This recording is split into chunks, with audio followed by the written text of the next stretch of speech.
મારું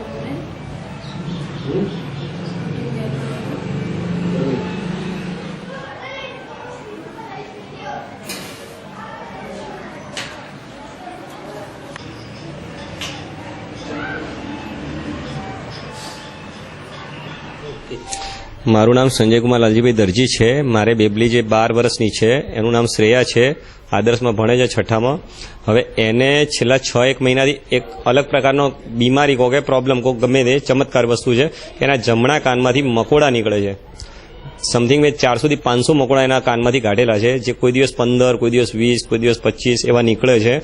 રેગ્યુલરી મકોડા નીકળે છે। મેં અમદાવાદ, ડીસા, પાટણ બધે દવાખાને દેખાડ્યું છે, કોઈ જગ્યાએ કોઈ એનો રસ્તો મળતો નથી। જ્યારે મેં એના સીટી સ્કેન, MRI થતા બધા રિપોર્ટો મેં એને કરાયેલા છે, પણ હજી સુધી એનો કોઈ રસ્તો જ મળતો અમને નથી।